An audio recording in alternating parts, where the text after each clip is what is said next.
What if The Dragon That Changed Everything, Tensura fan fiction? Author, ErogonWolf. A dragon floating in the infinite void drifted into the part of the cosmos where Veldanava was creating the world. As the creator put the finishing touches on his creation, a deal was made, seals were placed, and a whole new world was left to explore. Far in the future, a certain slime and his manas examine the void itself. While examining the endless abyss, Ciel finds a door that Veldanava had closed long ago, and she views it as a challenge. Unknown to her, the world beyond that door possesses a power even stronger than her master. What chaos will occur when the gate is finally opened? Chapter 35, Archive of Time. Within a separated sub-dimension, in stark contrast to its former look, the exterior now resembled a white sphere. On the inside was a grand library with unending shelves. Each row had a singular name written below it, featuring titles like Frey, Laplace, Clayman, Guy, Shuten Doji, and many others. Between one of these sections, two people were actually having a wrestling match, Clayman and a girl he met named Isis. "You said you knew a way to get out of here," Clayman yelled, while trying to lock Isis in a headlock. "And I told you I had an idea," Isis replied. "You get like this every few years." She grabbed a book from the shelf and used it as a bludgeon, forcing Clayman to step back. "But you said," Clayman grumbled, rubbing his head. "I said I had an idea," Isis said, looking down at the cover. "Oh, here is one I haven't." She opened the book, frowned, and tossed it away. It flew a few feet, hovered for a moment, and then flew right back to its shelf. "Damn it, a blank one." "Wait, blank." Clayman looked closely at the book and saw it was indeed completely empty. "How is this possible?" He looked at the shelf's nameplate, but it was blurred. Maybe because the name is blurred? Wait, that's not the point. "TCH, Isis scoffed. You have only been here for 40 years. I've been here for over 300 years. All right, fine, Clayman said. So what have you learned by being here for so long? A few things, Isis answered. Like how all the books always return to their correct spot. And the center area, I can't get in there. The center? Clayman raised an eyebrow. Why haven't you said anything about that? Well, because those book racks couldn't be moved no matter how much I tried. And on each level, it's the same 26 people, including another rack of yours.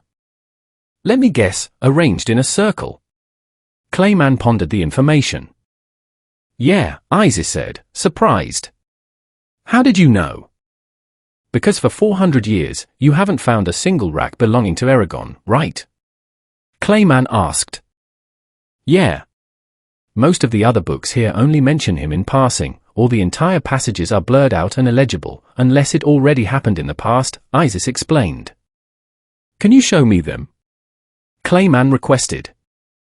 Sure, Isis said, walking toward the center of the library. As they walked, Clayman saw that the names of his companions were actually closer to the center than he originally thought. Isis stopped where two bookshelves were positioned so close together that their corners touched. These bookshelves were different from the rest, while the other shelves had one name per section. These had a single name prominently displayed on the exposed side and no other names on them. How particular, Clayman muttered. He started walking around the shelves, taking note of each name and title. Elena, the Lightning Empress. Baroki, the Dark Emperor. Zen, the Shadow Manipulator. Eldest, the Dark Manipulator. Sephra, the Water Master. William, the Shadow Manipulator. Mordred Pendragon, the Knight of Betrayal. Abigail Williams, the Silver Key. Arturia Pendragon, the King of Knights. Ishtar, the Mistress of Heaven. Ereshkigal, the Mistress of the Underworld. Irisveal, the Grail Guardian. Shuten Doji, the Poison Manipulator. Kiyoheim, the Berserker of Love. Jean d'Arc, the Maiden of Orleans. Gorgon, the Innocent Monster. Iskandar, the King of Conquerors. Okita Suji, the Guardian of Textures. Yomi, the Grail Guardian. Tiamat, the Primordial Mother. Rimuru Tempest, name illegible. Shizu Aizawa, the Child of the Sun. Hinata Sakaguchi, the Right Hand of God. Chloe Albert, name illegible. Isis, the Mirror Witch. Clayman, the Fool. As he saw his own title, he punched the bookshelf in frustration. Damn that dragon! That's not my title, shouted Clayman. Wait, I read your entire shelf twice, and he did call you that, right? Isis pointed out. He did, Clayman said, glaring at her. Why? Well, this is his skill, Isis replied. So that's just how he remembers you. Clayman pouted, looking down. He noticed something unusual and touched the base of the bookshelf. Isis, Clayman said, feeling the floor. He realized the structure had actually shifted. Have you tried pushing them before? Yeah, I did, Isis said. What, did you find something? I moved my shelf when I hit it, Clayman said, pointing to where the dust on the floor had been disturbed. Really? Isis walked closer, seeing the moved dust. How strange. I try every few years and these ones never moved. She checked the other shelves, and surprisingly, they started to move as well. What changed? Who knows, and who cares, Clayman said. He tried to lift it, but the bookshelf wouldn't budge. So, we can only pull and push. Isis nodded. Clayman pulled on his bookshelf, and it slowly moved until it bumped into another one. As they both looked at the newly cleared space, they saw a white and grey veil blocking the section they previously couldn't reach, looking much like a fog gate outside a dungeon. Isis and Clayman looked at each other, nodded, and walked straight through. What they found shocked them. They were now inside a massive tower. The walls were covered entirely with books, and people were working diligently, writing and organizing the records. Actual people, Isis said, slightly surprised. Before she could say more, Clayman spoke up. No, they're not. He looked closer, noting the distinct design of their hands. They are automatons. While almost everyone was working diligently, only one remained completely still. Each automaton was identical to the next, humanoid figures wearing maid uniforms similar to the ones Misery and Rain wore during Clayman's time attending Walpurgis.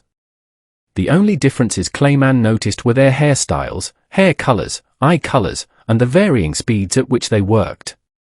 The only stationary one sat quietly in a single chair right in the center of the room. Clayman walked toward the center, with Isis following close behind. She glanced at what the automatons were writing, noticing that even though their paces differed, the handwriting style matched every single book she had ever read in the library. This is... she murmured. Yes, the core of this sub-skill, the seated maid said as they approached. She opened her eyes, revealing striking silver irises that matched her silver hair. We have been expecting you, Lady Isis and Lord Clayman. Chapter 36, Secrets Within Secrets. Expecting us? Clayman asked. What do you mean by that? Exactly what I said, the maid replied. 2 years ago, you both gained authorization to enter this section of the skill. So, right after I checked, Isis whispered to herself. She then spoke up, before you go into your explanation, why were our skills sealed? The maid simply smiled. To prevent any damage to the books or records. You might have destroyed them if you fought or used your skills. That makes sense, Clayman admitted. But why us?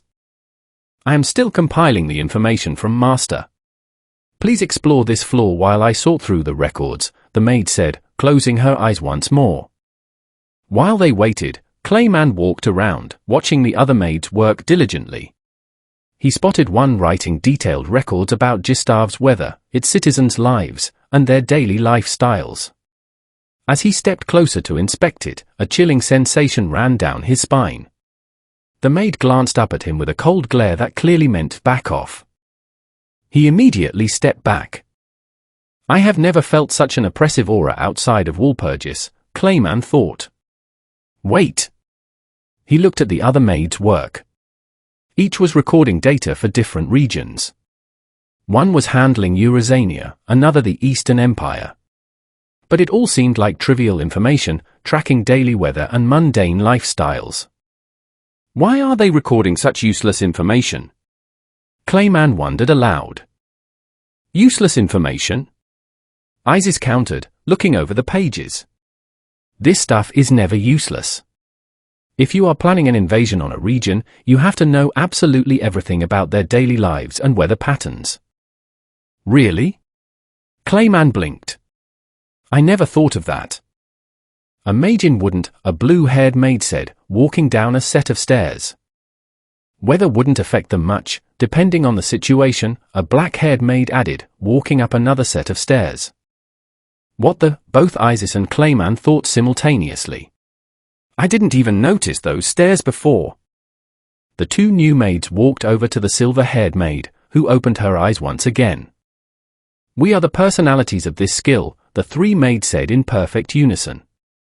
The archive of time. I am future, said the blue-haired maid. I am past, said the black-haired maid. And I am present, said the silver-haired maid. We were tasked to give you something, the three maids stated together. As individuals who fit all the required conditions. What do you mean? Clayman asked. What requirements do we both share? For this charge, 2 requirements must be met before it can be used, Past explained. 1. Future said, before it is used, the holders must be viewed as formerly dead. And 2nd, Present added, you must have lived within this skill for no less than 17 years. But Clayman protested. I'm still alive. He trailed off as the full meaning of Future's words finally clicked in his mind. I thought as much, Isis said quietly. Ever since the mirror world was devoured by him. So, what is this gift? Future and Past reached out, each holding one half of a key. This key cannot be held by a single person, nor by individuals of the same gender, they explained in unison. Furthermore, this key holds a powerful influence over our master's power and skills, Present stated. Meaning?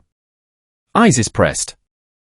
In the future, there is a 75% probability that our master will go berserk, Future revealed. To aid in that fight, activate the 2 halves together. For exactly 1 minute, Past said. All skills and powers will be completely sealed, Present concluded. The revelation shocked them both. To hold that much power in a simple key, you have to be kidding me. Isis thought wildly. Clayman carefully pondered their words. They were instructed to give each of them a piece of the key. The safeguards ensured no single person could hold both halves, the 2 holders had to be different genders for the key to even be handled, and the final seal required the holders to be recognized as deceased and to have resided within the skill for a specific duration. A small epiphany struck Clayman. Aside from the restrictions, he asked, why us? Present simply smiled. Because you 2 are outsiders, so to speak. Neither of you would hesitate to do what needs to be done. Explain, Isis demanded. In detail. The 3 maids lined up and began to merge into a single entity. The new maid possessed hair reflecting all 3 colors, and her eyes held a profound depth. Suddenly, time crawled to a complete stop as the full personality of the skill was activated. The only beings moving within this frozen reality were the maid, Clayman, and Isis. In the future, an empire will initiate a war, the unified maid spoke. Someone will deceive our master into believing a beloved companion has died. This will cause our master's emotions to run wild, nearly awakening a deeply sealed skill. What is the skill's name? Clayman asked. The maid fell silent for a moment. She spoke the name, but no physical sound came out of her mouth. Instead, by reading her lips, they understood the words, Armageddon End. Wait, doesn't that skill only summon angels? Isis asked, confused. The maid shook her head. That is standard Armageddon, not the version he can unleash. The sealed skill combines nihility and the dimensional void to completely eradicate everything in its path, including entire universes. Isis's face turned completely pale. So if that skill is triggered, it will destroy everything, Clayman finished grimly. To halt its activation, the key must be used, the maid said. After what felt like hours, Clayman and Isis finally accepted their respective key halves. They waited to leave the skill as the maid separated back into past, present, and future, each returning to their duties. By the way, Isis asked, when do we actually get out of here? Future paused at the top of the stairs and pointed directly at Clayman. After his death on the outside. Special, Trial of the Seven Luminaries. Within the Holy Empire of Lubelius, inside the inner sanctum of the Holy Knights in the capital of Luna, Hinata Sakaguchi lay flat on her back in a training room. Her body was covered in multiple cuts and bruises. Damn it, she thought, looking up at her sparring partner. Artoria stood over her without a single scratch on her armor. Hinata knew Artoria had personally trained Lady Luminous in the arts of the sword and spear. You know, you could go a little easy on me. No, Artoria replied flatly. To me, it seems like you have something weighing heavily on your mind. Until you work through it, I will remain strict in your training. Hinata merely smirked as she pulled herself back up, settling into her combat stance. Artoria mirrored her positioning, and they returned to sparring. Nearby, Luminous Valentine watched the match quietly while sipping her tea. My lady, an elderly vampire said, stepping forward with a written report. We received this from our informant in Koluz. Luminous took the document just as Louis and Roy returned from their respective duties. Thank you, Gunther, Luminous said, scanning the text. So, how is the current situation within the church? Right, Louis answered. Currently, there is a small celebration occurring, though others are worried about the Storm Dragon's sudden disappearance. Aside from that, it is just the standard border disputes and ensuring the populace remains secure and happy within the nation and its surrounding areas. And the other search? Luminous asked. No results, Roy reported.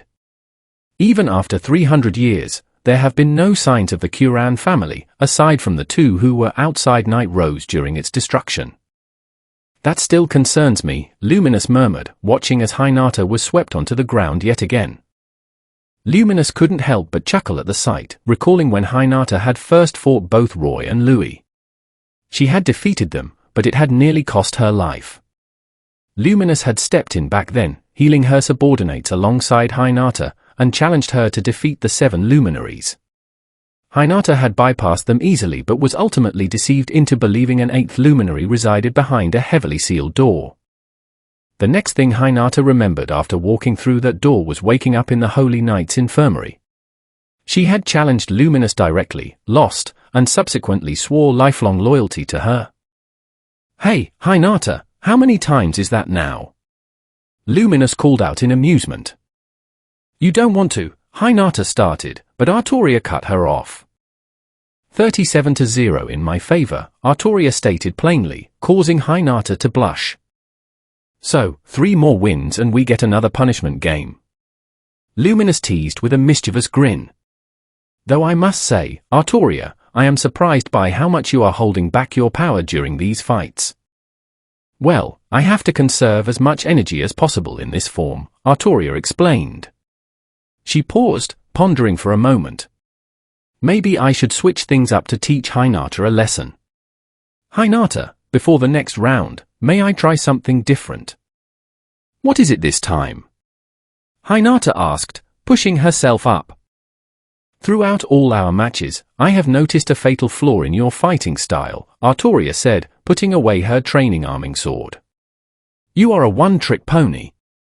Hinata's mood instantly soured. What do you mean, a one-trick pony? This might be partly Luminous' fault for gifting you the dead-end rainbow, Artoria explained, removing most of her armor until only her chest plate remained. You constantly focus on striking non-vital areas just to let the sword's unique lethality do all the work for you. Hinata froze as she mentally replayed all of their sparring sessions. Realizing Artoria was absolutely correct, she smacked her own forehead. I didn't even realize I was doing that. That flaw only becomes a true liability against an opponent you have faced multiple times, or someone with incredibly fast reaction speeds, Artoria noted. Suddenly, her form began to shift, shrinking down into a much younger appearance, looking around the same age as Hinata herself. This form will be much better suited to demonstrate. She picked up a light training rapier. What in the world? Luminous thought, briefly forgetting that Artoria could alter her physical appearance. That form is incredibly distinct. Luminous smiled at the sudden change, which immediately earned her a sharp glare from Artoria. Ah, right, Luminous thought, clearing her throat. My apologies. Artoria ignored her, returning her full focus to Hinata. Are you ready? She assumed the exact same combat stance as her opponent. Wait, why is she mimicking my stance? Hinata wondered. She steadied herself and nodded. Within a fraction of a second, Hinata found herself flat on the floor again, a stinging welt blooming on her chest from Artoria's rapier. What just happened? As her mind recovered from the shock, she began wheezing, the wind completely knocked out of her. I can't believe what I just saw, Luminous thought, leaning forward. It was a display of simple strength enhancement coupled with a straightforward slash, perfectly mirroring Hinata's signature opening move. Did you see it? Artoria asked, looking down. No, Hinata managed to say between coughs. I didn't see it at all, but I can certainly feel it. She stood back up, adjusting her grip for the next round. As they both prepared, Hinata braced herself to block the inevitable initial strike. However, the moment the match commenced, for sharp stabs landed on her limbs instead. She changed her tactics completely. Hinata stumbled, using her training sword like a cane to keep from collapsing.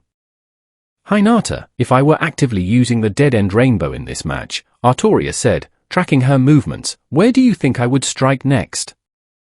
Hinata quickly raised her guard to defend her face, only to be struck squarely in the gut by Artoria's fist. Answer, it wouldn't matter where, Artoria said smoothly. Hinata collapsed entirely, gasping for breath. However, Artoria suddenly felt a faint sting on her cheek. Touching it, she realized Hinata had managed to leave a tiny, bleeding scratch on her face before going down. Artoria couldn't help but laugh out loud. Reviewing the exchange in her head, Artoria realized that the moment she had closed in, Hinata had counterattacked blindly with the tip of her training blade. Well. It looks like the final score is 40-1. Then that means... Hinata wheezed, slowly catching her breath. It means both of you have to participate in a punishment game, Luminous Valentine announced, a wicked grin spreading across her face. And I will be the one deciding the rules. Both fighters groaned internally. Great, she wants to use our misery for entertainment. After taking a refreshing bath to wash off the dirt from training, Hinata headed back to her personal quarters. She began reviewing current intelligence documents, stopping at a report detailing that Shizu Aizawa had been killed within the forest of Jura. Master, what could have happened to you? Hinata thought heavily. I heard she left the Freedom Academy, and now this? As she stared blankly at the paper, the report was suddenly yanked from her hands. She spun around to find Artoria calmly reading the document. Hey! Hinata snapped. So this is the reason you were in such a foul mood today, Artoria observed, looking up. Am I wrong? No, you're not, Hinata admitted quietly. Is this the only report you have received? Artoria asked. When Hinata nodded, Artoria sighed. Then it is far from confirmed. But the source is highly cred, Hinata started, but Artoria lightly chopped her on the head to cut her off. A single source is never truly credible, Artoria lectured as Hinata rubbed her head. You always need multiple sources and, ideally, a first-hand account of the event.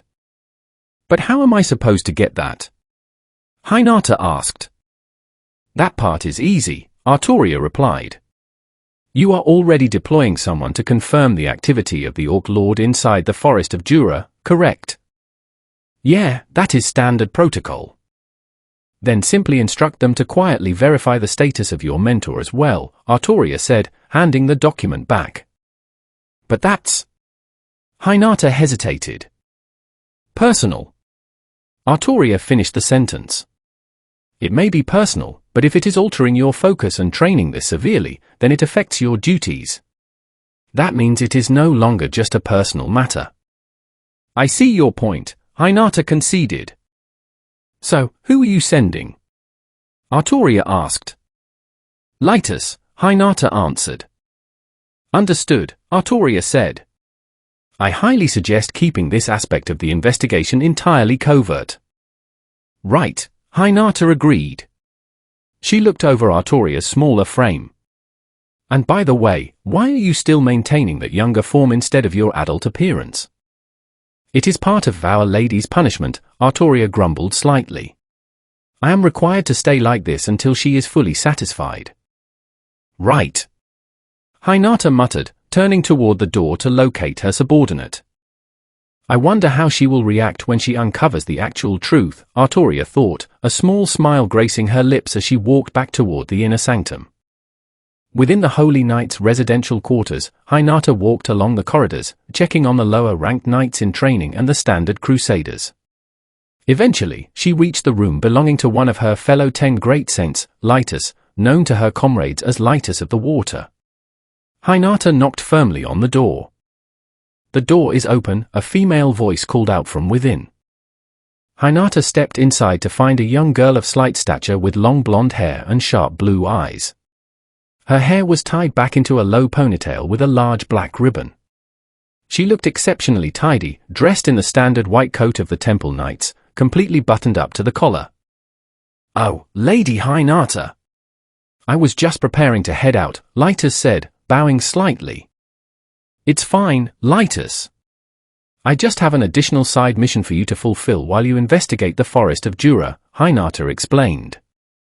Understood, my lady. What is it? Lightus asked attentively. I received a preliminary report stating that. Hinata paused for a brief moment, stealing her emotions. That my former teacher was killed within the Forest of Jura. And you want me to verify if the claim is true? Lightus surmised. That sounds a bit personal. It is a personal matter, but it is also a way for me to confirm something else, Hinata replied. The validity of the informant. Lightus guessed, pondering the tactical angle. Yes, Hinata confirmed. If they are mixing false information with genuine intelligence, verifying our future data is going to be a massive headache. And what is the name of this informant? Lightus asked, concerned. I prefer to keep that confidential for the time being, Hinata said. I really don't want to think that all the previous intel they provided us was compromised. Understood, Lady Hinata, Lightus said. By the way, how should I proceed if I encounter intelligent monsters during the deployment? Hinata thought it over for a brief moment. Do not engage them unless they strike first. Lightus nodded in agreement, reaching into her wardrobe to pull out a different outfit. It was an UN-sanctioned uniform that looked far more practical, resembling standard adventurer gear. Then this outfit will work perfectly, Lightus said. We wouldn't want to accidentally sully the church's reputation. Hinata nodded approvingly. Best of luck on both assignments. As Hinata left the quarters, she stared out the window. I truly hope that report turns out to be false. Special, Noir's observations. Somewhere deep within the underworld, the primordial demon Noir was closely watching the events of the Cardinal World, a hobby he had maintained ever since he had aided Erogon with his plight. Fufu, so that is your grand play, Noir mused aloud to the empty room. Simply resting inside a hidden den while your body recovers. As he observed the passage of eras through his scrying magic, he found himself becoming deeply intrigued by Erogon's awakened servants and subordinates. I see. The few individuals he currently has active on the surface are fascinating, to say the least, Noir murmured. He focused his observation orb on a memory from the past, watching Artoria gently stroking a younger luminous head with deep care. How peculiar. I never pinned her as someone with a motherly disposition. Turning his attention to a different location, he observed Shani and Hecate bickering over an absolute mountain of paperwork. Well, that looks normal enough, he paused, spotting an unexpected individual standing right alongside them. My, how peculiar. One of my own lineage is working with them. He locked his gaze onto a girl with long black hair and deep blue eyes. She appeared entirely human to the casual observer, but with his primordial vision, he knew far better. She was an archdemon who was keeping her overwhelming aura perfectly concealed to blend in. Fufu, she masks her presence exceptionally well. Next, he attempted to peer into Elena's current location, but his vision was completely deflected by a massive, complex barrier. It seems this barrier was constructed by the joint efforts of both Vert and Blue. An intricate structure of this magnitude must mean that is where you are located, Erogon, or at the very least, your double. Are you still watching that bastard? A voice echoed out. Oh, I certainly didn't expect you to pay me a visit, Violet, Noir said, turning his head slightly. Oh, shut up, Violet huffed, stepping into view. You are the only one who actually knows what transpired on that day. So, where is he hiding right now? I have narrowed it down to 2 highly probable locations, and both are exceptionally heavily guarded, Noir revealed. And I highly doubt you would want to mess with the first one. Oh? Want to bet? Violet challenged, crossing her arms. It is directly within Guy's personal territory, Noir stated simply. Violet's demeanor instantly shifted. Never mind then, she muttered, rolling her eyes. I have absolutely no desire to end up bound like Vert and Blue. What about the second location? In Falmouth. More specifically, right within their capital city. However, even there, the defensive measures against magical observation are far superior to anywhere else, Noir explained, shrugging his shoulders. Oh, now that actually sounds entertaining, Violet said with a smirk. CYA. With a flash of mana, she vanished from the room. She is always so incredibly impatient, Noir sighed, turning his attention back to the scrying orb. He watched Gorgon conducting a training session with a young snake-like anthrope girl. The young girl possessed short, black and gold hair and distinct snake-like eyes. Gorgon was looking down at her with a trademark cold, unfeeling stare. Noir decided to channel the audio to listen in on their conversation. Albus, you possess a wide diversity of status debuffs at your disposal, Gorgon scolded, watching as a young Albus struggled to push herself off the dusty ground. So why didn't you utilize them during our exchange? Because I thought it would be unfair, the young Albus panted, wiping her brow. You didn't use any of yours either. That is because I am significantly stronger than you. Gorgon shouted back angrily. I haven't even resorted to entering my half-beast state against you yet, you foolish brat. The audio faded out, and Noir let out a chuckle. Foo. So, some of his followers are simply pursuing their own personal interests, while others are actively aiding foreign nations. He tapped his chin, pondering the grander strategy. But what is the ultimate goal? After several more years of quiet observation, an opportunity finally arose for Noir to manifest within the cardinal world, specifically inside the kingdom of Filtwood, though that particular tale was an adventure for another time. Following that venture, his attention became completely fixated on a highly specific anti-magic mask, and the tragic individual known to the world as Shizu. Fascinating, she possessed a powerful guardian dragon resting inside her soul, Noir whispered, a wide smile spreading across his face. Yet, it completely failed to activate even when her life was in mortal danger. Unless... He chuckled warmly, watching the distant figures of Shizu and Shana interacting nearby. How incredibly interesting. Special Investigation and Lament. Within the underworld in Violet's domain, Violet contemplated her choices.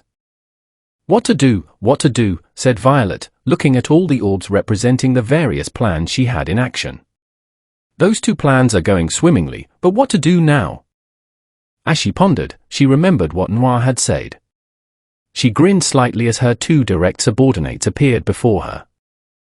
"How may we assist you, my lady?" tasked Veyron. "I'm planning to head back to the Cardinal World again," said Violet. "But my lady," said Zonda, "you're still recovering from the last time you were there." "I just won't go as a human again," said Violet. She thought for a moment before deciding to turn into a cat with dark purple fur. "I'll just go like this." "Very well, my lady," said Veyron. "We will monitor the contract so you can enjoy yourself." "Thanks," said Violet as she walked away. At the outskirts of Falmouth's capital, Mary's, Violet appeared in an alleyway. "Now let's see what I can find out," she said. She walked around the outskirts, searching for an access point to the inside. In a building near the wall, a woman who was sleeping at a desk covered in multiple sheets of paper with magic sigils began to stir. "Oh, what's this?" said the girl with a slight yawn. "A demon is near, and it feels like a primordial." She stretched and left the table. "Time to have a little talk." She picked up her white robe, put it on, and started her walk around town. After a few weeks of Violet staying in the outskirts, she finally found a small hole about the size for a cat to squeeze through. "Perfect! I can go through without the guards at the gate seeing me," she thought. She pushed through the small opening and made it into the capital easily. Finally got in. Suddenly, Violet was picked up by a woman. "Wait, what?" "Well, what do we have here?" said the woman. "Such an interesting cat we have here." "Wait, what the hell?" thought Violet as she wiggled in the woman's grip. "Why did I not sense her?" "Oh, don't worry, little one," said the woman as she held Violet safely. "I just want to talk to you, Violet." Violet froze instantly. "And who are you?" asked Violet, slightly shocked. "Oh, I forgot to introduce myself," said the woman. "The name is Irisvale." "As in the woman that serves that one dragon," said Violet, realizing she was in trouble. Irisvale nodded. "Don't worry, neither I nor my master have any hostility towards you," said Irisvale as she adjusted her hold so Violet wouldn't be uncomfortable in her cat form. "And besides, I just want to have a talk." "All right," said Violet in a defeated tone. Irisvale just smiled. As they walked down the roads, children waved at Irisvale and she waved back. Some of the adults asked her questions, and Irisvale answered to the best of her knowledge until they arrived at a stone home that looked run down on the outside. "This is where you live," said Violet skeptically. Irisvale just chuckled. "For a mage like me, the outside is of little concern as long as it's structurally sound." They entered the house, and Violet instantly felt that the mana levels inside were 6 times denser than the outside. "How the th?" said Violet. "Humans can be so interesting," said Irisvale as she set Violet on a table. "You should be able to take human form in this building." Violet nodded, tried it, and took her human form quite easily. "That was easier than normal," said Violet. "And why is this place so dense in magicules?" "Well, this building is built right above a ley line," said Irisvale. "Ley line," said Violet. "I've never heard of that term." "It's a term for the planet's lifeblood of magicules," said Irisvale. "In simple terms, it's a location where magic seeps out of the ground easily and vitalizes the earth." "I see," said Violet. "So where is your master?" "I don't sense him anywhere in the city." "Below us, around 300 to 400 feet, said Irisvale. "So, do you want to tease him?" "A little bit, but," said Violet, "I don't want to anger him again." Irisvale chuckled, leaving Violet slightly confused. "My master wasn't angry at you when he attacked you," Irisvale explained. "He is just highly protective of his subordinates while they are in their dormant phase." Okay, said Violet, waving her hand. "You're using words I'm not used to. But to change the subject a little, why do you care about these ley lines you spoke of?" "Because I use them for my spellcraft," said Irisvale. "Most mags in the world use their own magical energy to cast spells, right?" Violet nodded. I don't, Irisvale continued.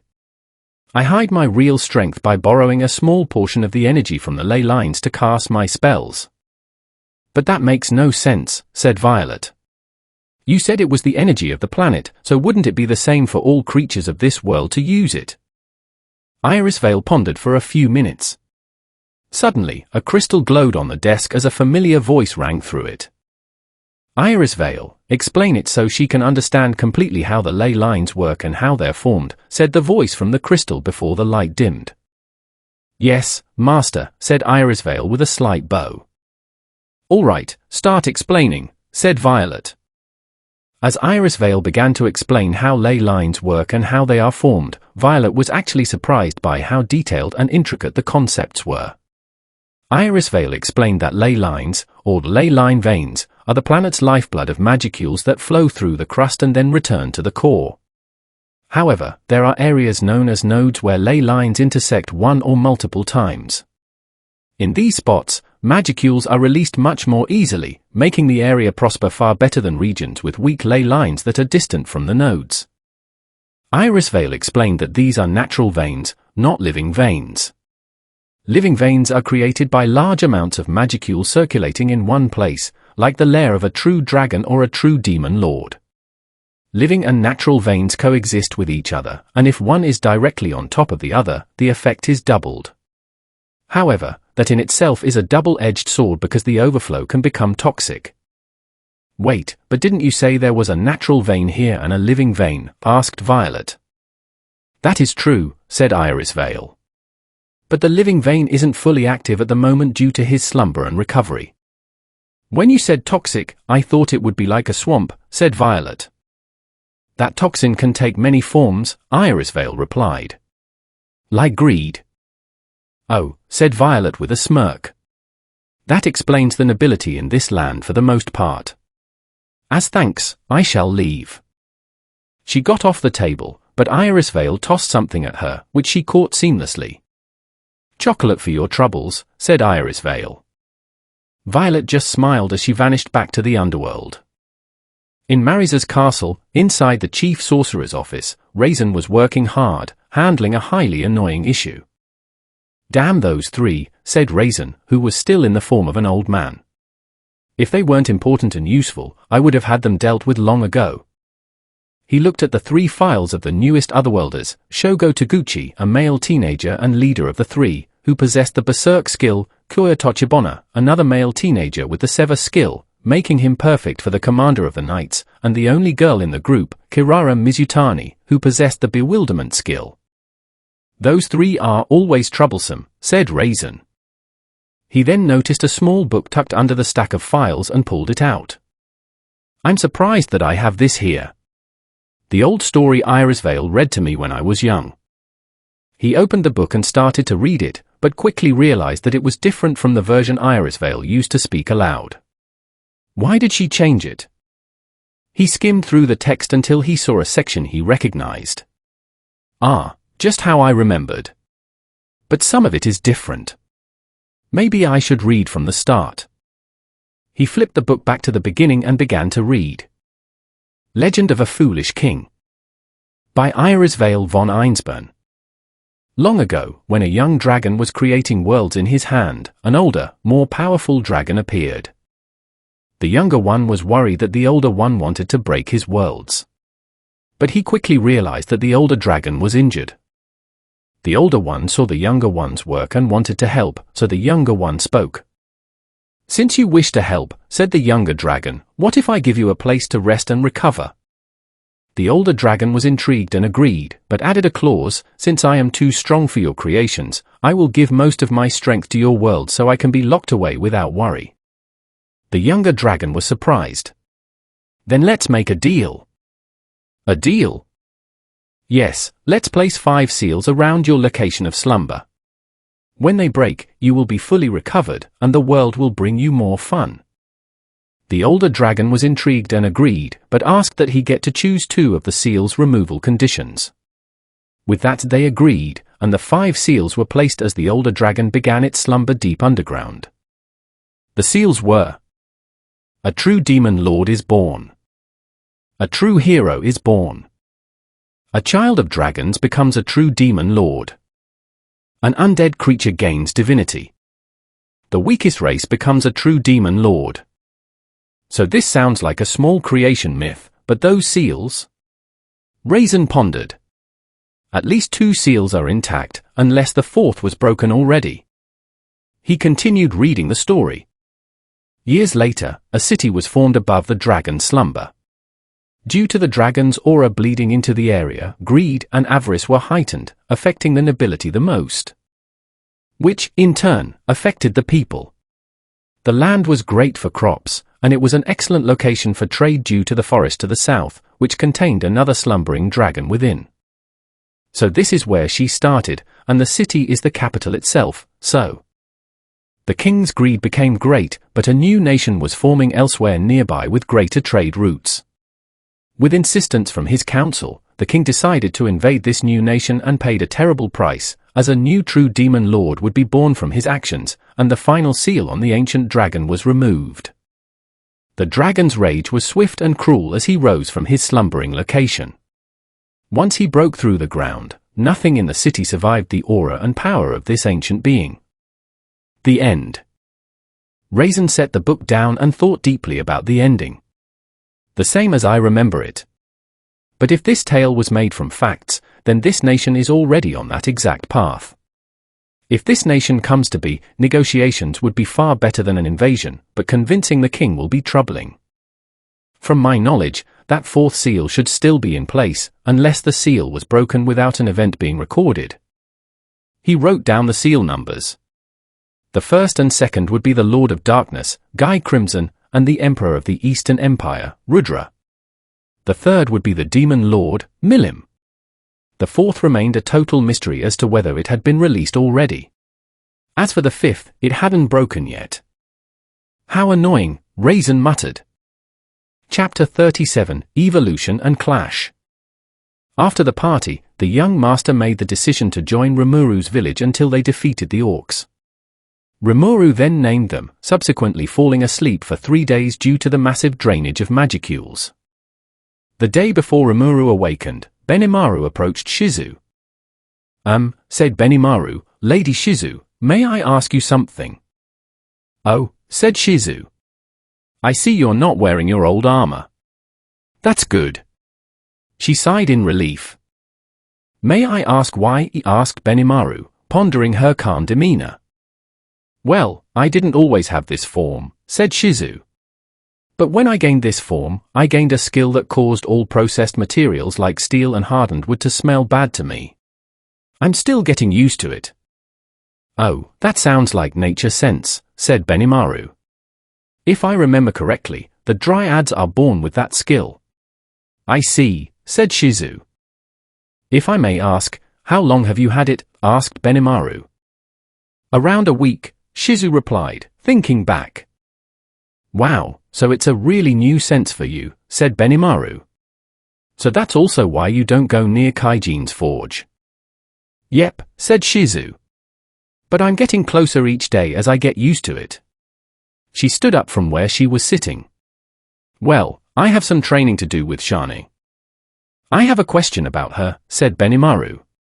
How strong is she anyway? In all the years I've been with her, Shizu answered, I have never seen her go all out. Interesting, said Benimaru as he started to walk off. Thanks for the talk.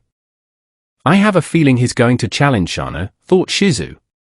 Oh well, I have training to do. She closed her eyes and continued getting used to her sharpened senses in the middle of town. Benimaru walked around the village, searching for Shana. Where is she? He continued walking around until he finally found her talking to Hakuro over a cup of tea. I'm surprised he passed away like that, said Shana, taking a sip of her tea. I always thought he would pass away in active combat. Yes, said Hakuro. I believe it was 5 years from your last visit that he passed. But still, I was surprised it was you. When you visited last time, you looked much older. I had to, Shanu explained. I was living with humans at the time, and someone who doesn't age like a human tends to be noticed quite easily. Ho ho, Hakuro chuckled. I see your point. So, is this your real form? Yes, it is, said Shana just as Benimaru walked up. So, what do you want, Benimaru? Asked Shana, setting down her teacup. I want to know how strong you are, said Benimaru. I heard tales from my father and Hakuro. I want to know if they're true. Hakuro glanced at Shana with quiet curiosity. I see, said Shani as she stood up. We should move to a clearing so others won't get hurt. Benimaru and Hakuro both nodded, and the three of them walked away from the village to find a suitable clearing. The clearing was messy, overgrown with thistles and various weeds. As they approached, a young blade grizzly on the other side of the clearing sensed their arrival and immediately fled. This place looks good, said Shana. Really? This place is not well maintained at all, said Benimaru. Shana looked at him with a small smirk. She generated a small flame and sent it directly into the center of the clearing. Burst, Shana whispered. The flame quickly engulfed and burned away the overgrown vegetation, leaving the area entirely clear and covered in ash. You were saying? Oh dear, said Hakuro. You could have just cut them down to a certain height. I'm giving Benimaru a handicap, said Shana. I don't need one, Benimaru countered. You will see why, said Shani as she walked to the center of the field. Benimaru followed her, noticing that while each step kicked up some ash, there was still some green grass remaining underneath. I see. She perfectly controlled her flame so the fire didn't burn the roots. As they both took their positions in the field, Hakuro held his hand up. Both ready.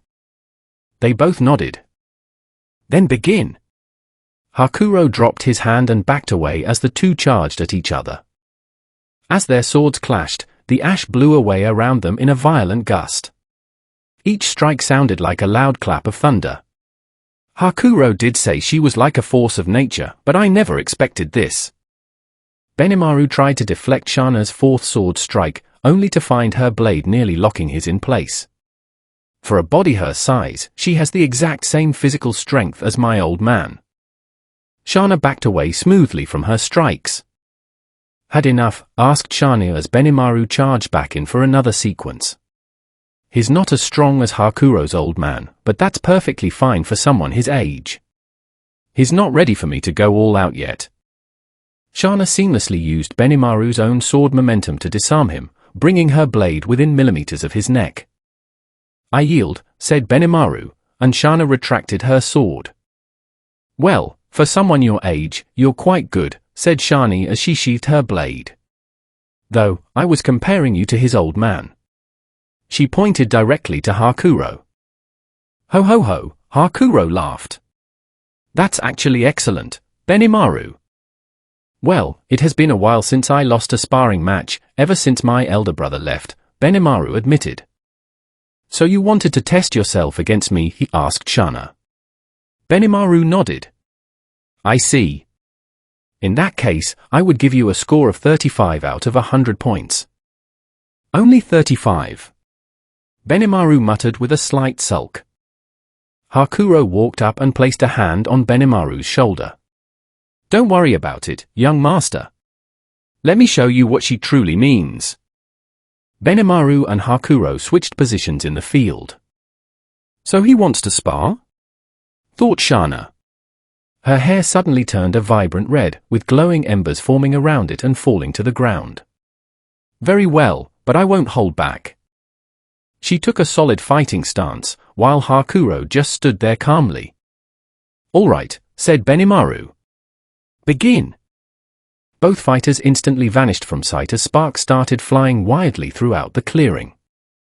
Benimaru's eyes could barely follow their movements. Each swing was executed with minimal motion and maximum efficiency, displaying peak swordsmanship from both sides. Every strike and blow was perfectly blocked by a counter-strike. So she really was holding back against me. This is what it looks like when two true masters spar. The two fighters finally landed opposite each other in the field. Shana started laughing as she sheathed her blade. You've really regained the sharp edge from your youth. So true, Hakuro replied with a slight chuckle. But I would be in serious trouble if you actually got truly serious. Wait, she didn't get serious with either of us, asked Benimaru. Oh, you caught on to that, Shana said with a small smirk. It's true. I only spared with you using pure swordsmanship, but I usually use magic in combination with my blade. I see, said Hakuro.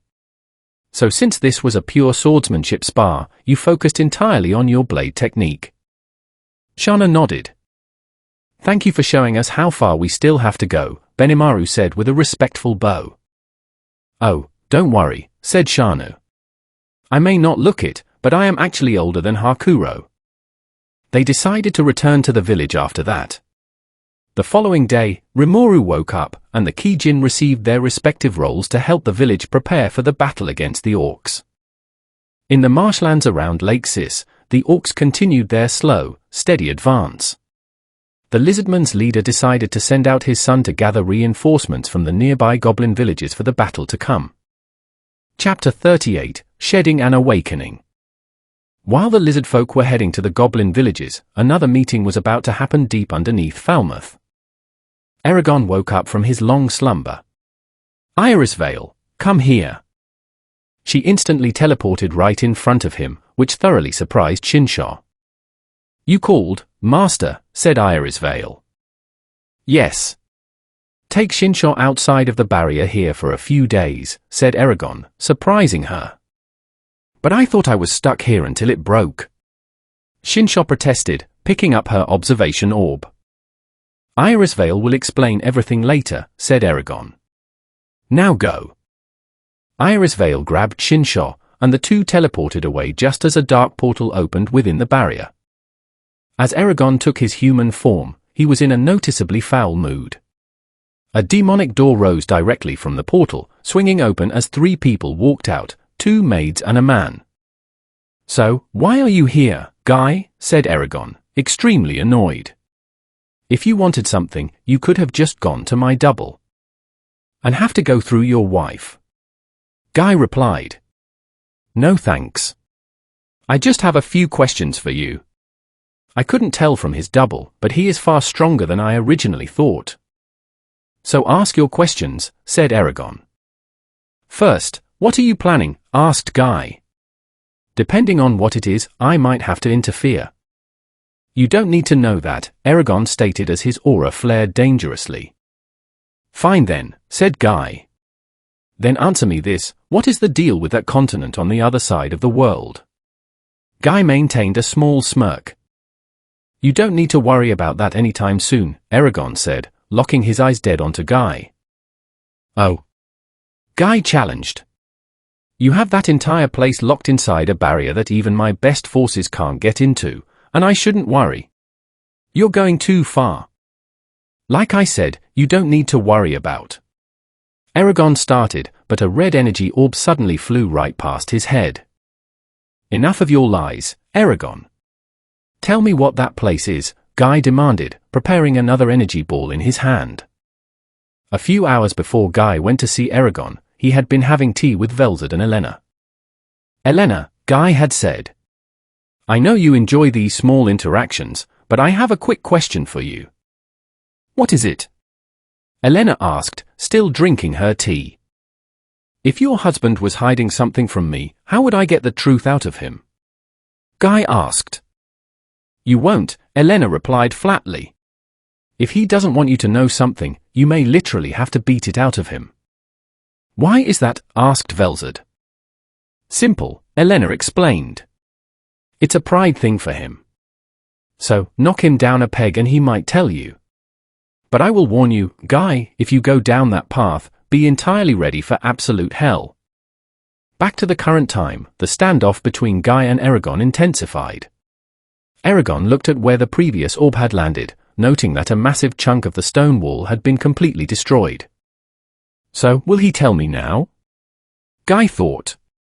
I know this world acts like a poison to him due to his absence of stardust energy, so this show of force should. Suddenly, Erogon turned his head slowly toward Guy. Eragon's aura shot through the area like a hot knife through butter.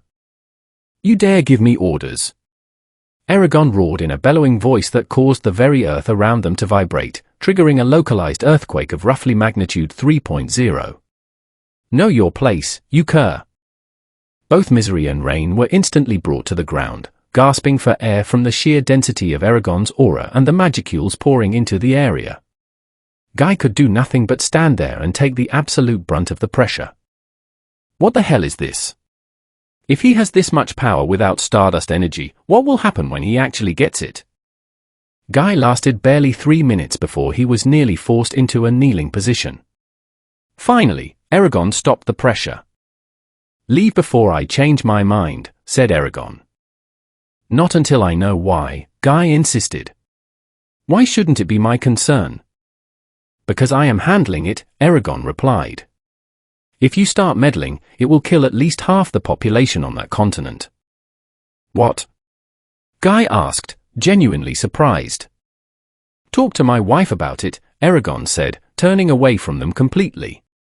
He gave them one final, slight glance. "Now leave." As Guy, Misery, and Rain composed themselves, they left through the same portal they came in. The moment they left, Eragon nearly collapsed from the intense exertion of his power. He coughed up black blood as his perfect human illusion faded away, revealing melted ligaments and torn muscles hanging off his structure. His skin was peeling and falling away in places, making him look almost undead if it weren't for the massive, disfigured wing jutting out from his back. "Damn it, this body won't hold out for much longer," he muttered. "Even the insides of my dragon form are completely shot to hell. It might finally be time." Rosalind. "Yes, Master. If I finally cast off my old body, how long will it take to create a new one?" "It would take you less than 1,000th of a second. However, the damage from your awakening would be severe. Falmouth would be hit with a magnitude 5.0 earthquake, and Dworgen would have to be evacuated due to the massive mana surge traveling through the corridor from here to there." "I see," said Eragon. "So, are they already evacuating?" "Yes, Master. I caused their mana sensors to rise rapidly over the last few weeks to trigger the warning." "Excellent," said Eragon as he closed his eyes. The moment his eyes closed, giant cracks appeared all over his body, and the space around him began to visibly distort. The cracks expanded and shattered completely. Eragon's old physical body fell apart entirely, and massive amounts of magicules rushed outward, triggering the predicted 5.0 earthquake in Falmouth and sending a violent mana surge straight toward Dworgen through the shaft. As the prima materia in the cavern floated and spun wildly, it slowly began to form bones in the shape of a massive dragon. Each bone was marked with intricate details from lands long gone from the world.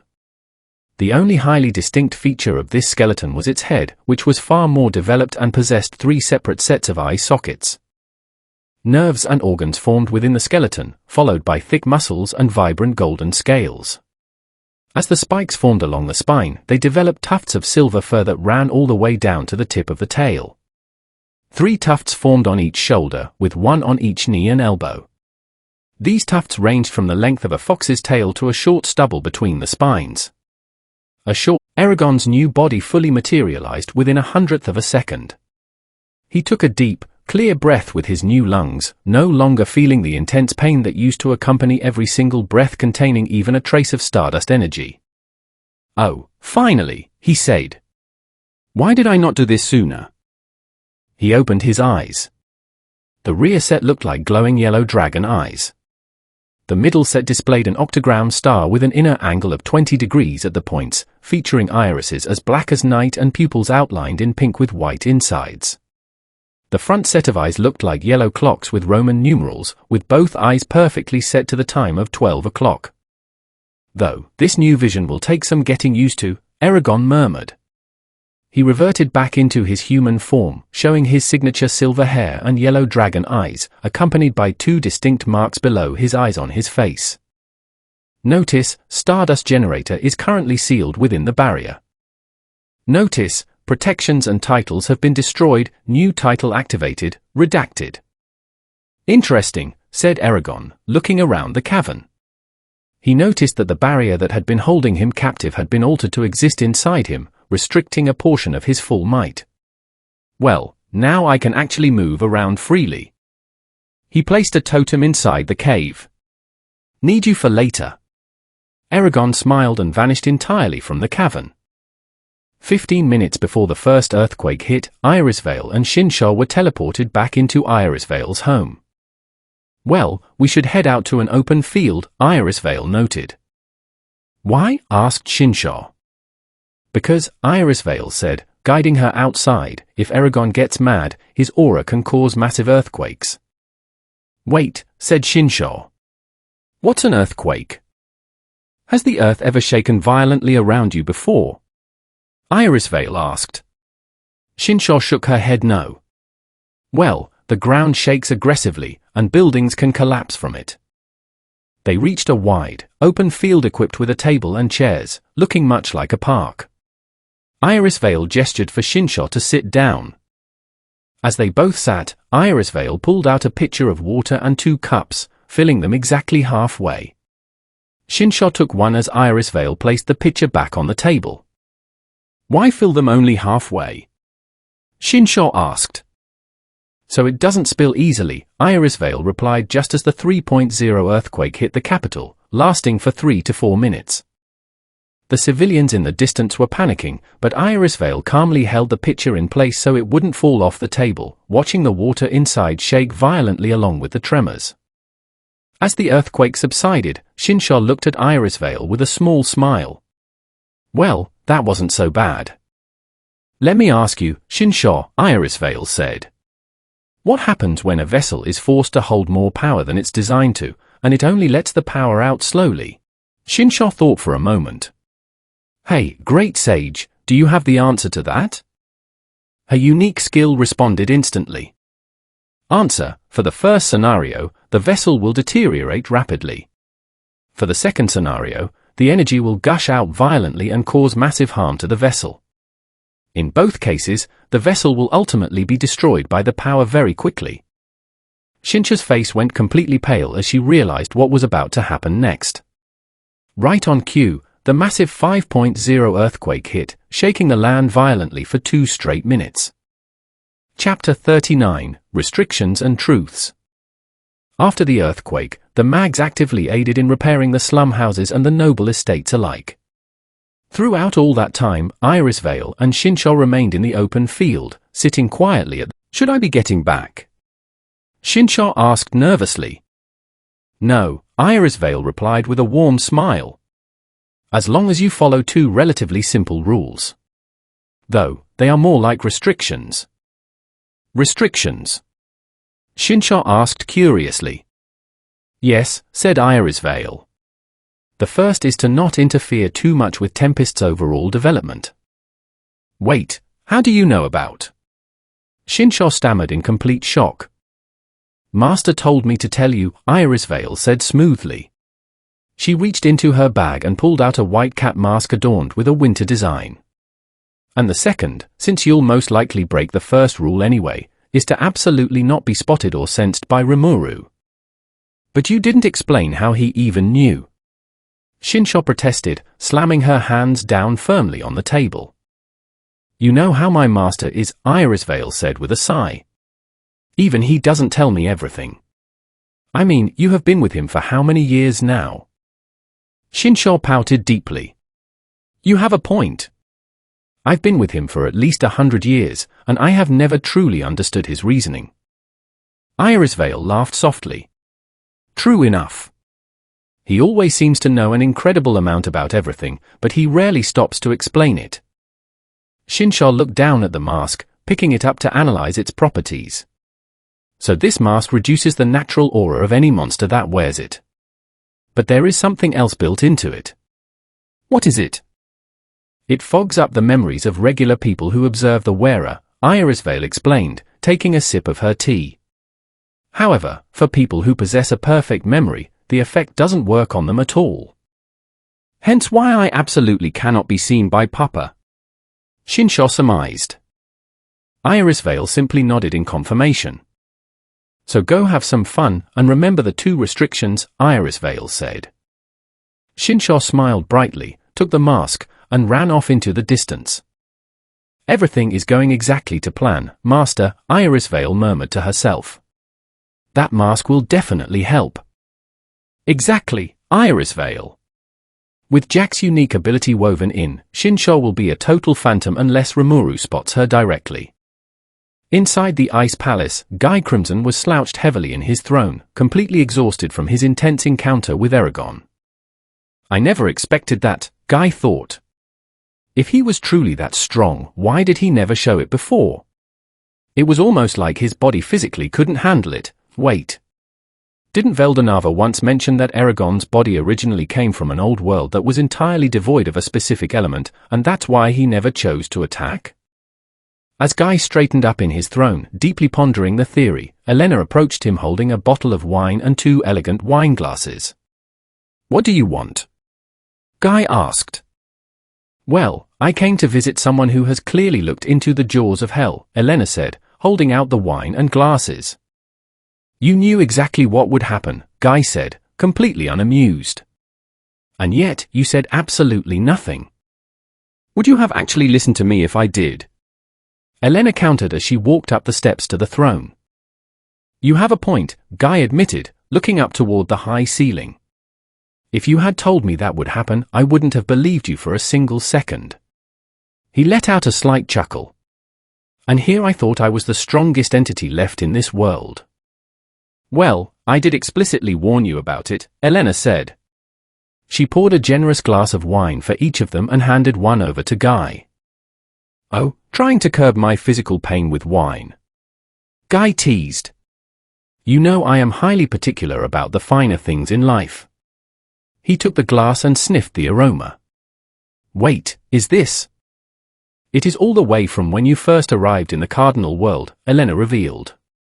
And don't worry about it running out or the taste changing over time. She took a long drink from her glass without a single care. What? You don't care about the finer things? Guy asked, sipping his drink like a true connoisseur. If you drink enough varied wines and liquors over the eras, they all start to blend together rather easily, Elena replied, pouring herself another cup. Wait, what exactly do you mean by it not running out? Guy asked, raising an eyebrow. Oh, it's an old spell my husband and I created back in our original world, Elena explained. And it has quite an interesting story behind it. Oh, do tell, said Guy. He finished his glass and poured himself a second. And where exactly are Rain and Misery? Oh, I told them it would be just you and me for a while so they could properly go and recover, Elena said. Now, on to that story. Elena began to recount the tale of how both Eragon and herself had once gotten into a massive competition to see who could finish drinking from a specific wine bottle first.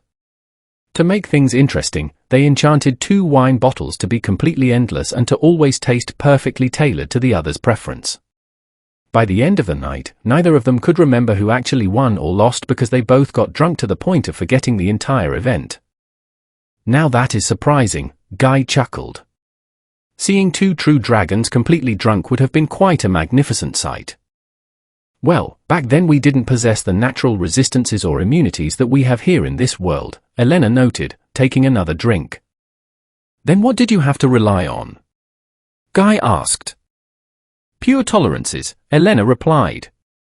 It's just something that naturally builds up with enough time. Interesting, Guy said, taking another deep sip. So, is this specific wine similar to yours? No, I prefer mine to be a little bit stronger, Elena said. They continued to drink for a few minutes in relative peace until Guy spoke up again. By the way, Guy said, he explicitly told me to ask you about that continent on the other side of the world. Oh, you mean the country of Lee, Elena replied casually. Yeah, I know all about it. Guy was completely surprised by her blatant lack of hesitation in admitting she knew. What? Well, yeah, I know about it, Elena repeated. I set up the entire barrier surrounding it myself. So, what exactly do you want to know? All of it, Guy said with a small, intrigued smirk. Well, To start with, Elena began, the barrier is specifically designed to slowly bleed magic into the region. Before that land mass appeared, it existed in a realm completely devoid of magic. The barrier is also calibrated to not allow any creature that falls below a certain magical threshold to pass inside. From what Erogon told me, that entire land and its inhabitants piggybacked from our old dimension directly on his body, landing with him when he arrived in this world. Guy pondered her words carefully.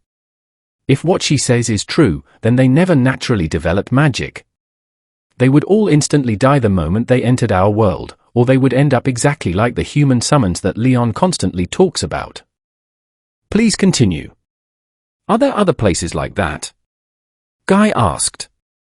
Just one, but that one didn't require a protective barrier, Elena said. It actually merged perfectly well with this world, though it had one minor initial issue. Luminous Group already took care of it a long time ago. Well then, I suppose I don't have to worry about that, Guy sighed in relief. So, why is Erogon being so incredibly careful about this country of Lee? That is the million-dollar question, Elena said, draining another glass of wine. If I had to guess, it's probably just one of his random whims. Whims? Guy repeated. How fascinating. And now, entirely due to your sudden interference, he is being forced to move up his timeline, Elena added, her voice sounding slightly sloshed. Guy noticed her condition. Wait, how many glasses has she actually had? Hey, I think you have had more than enough to drink, Guy said. He attempted to stand up from his throne, but suddenly felt a heavy weight washing over his own body. Even he was feeling the active effects of the wine. What the hell? Oh, I completely forgot to mention, Elena said, letting out a small hiccup as she slumped over against the throne. The spell explicitly bypasses all natural tolerances and immunities a person possesses. Leaving out a detail that massive. Guy thought in disbelief. He sat back down heavily as Elena completely passed out beside the throne. What a crazy dragon. Chapter 40, Gears Spin Without Restraint.